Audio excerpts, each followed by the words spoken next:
I know you experienced many different styles such as ballet, modern, hip hop, belly dance, etc. And then you kind of specialized in few different dances: classical Persian dance, Qajar court, and contemporary Persian dance. Some of them that I am not even as familiar with. Can you tell us a little bit more about these dances and why you choose them as your specialty? Yes. So one of the things about Persian dance is that it's not a codified dance. So there's not like a book or a tradition that is passed on that tells you exactly that this movement is called this way, this style is called this way. So this distinction is something that I came to because all these like different strands of Persian dance have a different flavor. And so for me, they have a different energy. And so they are sort of like different nuances within a same umbrella term, which is Persian dance. Nice. So classical Persian dance for me has more to do with flowy movements and also the themes of the different the songs are usually for me like poetry, traditional tasnifs or traditional elements of radif, and all these things come together, and the dance is purely aesthetical, or it can also express like very deep concepts. So I relate classical Persian dance to very deep concepts, like spiritual concepts, not necessarily going into Sufism, but even like very nice poetry, or yeah. So it's more it has more to do with deep concepts, deep feelings, but that are also aesthetical. Nice. And Raja, for me, has a totally different energy. It's relative.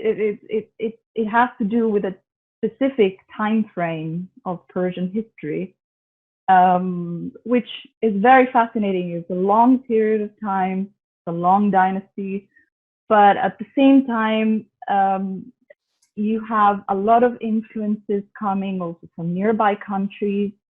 You have a lot of influences from India, not only in the movements but also in the in the aesthetics. So you have women wearing also Indian silks, or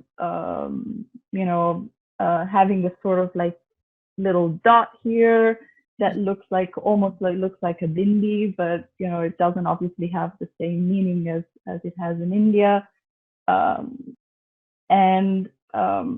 And then the flavor is different. So you have this feeling of what in Persian is called naz, and which I can't still find as it's complicated for me to find a real translation for that, so I just call it with the original name, because many people they just say, oh, gee, it's just flirting, but it's not. It's more than that. It's a very intelligent and subtle way like of a feminine energy. Yeah. It's an energy. It's not even a feeling. I think it's just an energy that you're expressing. Feminine energy.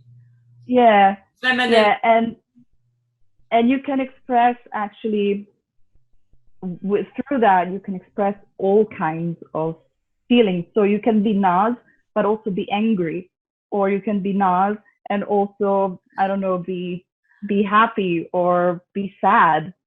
And that's what's fascinating of it, and it's the exploring of these nuances and how they can go together.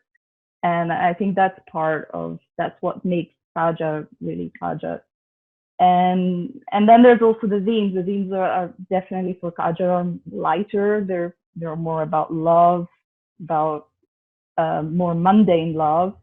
So what happens in court, Is he looking at me? No, he's not looking at me. So these sort of things, something that starts from here, and yeah. And in that sense, I found, for example, a lot of similarities also with India, for that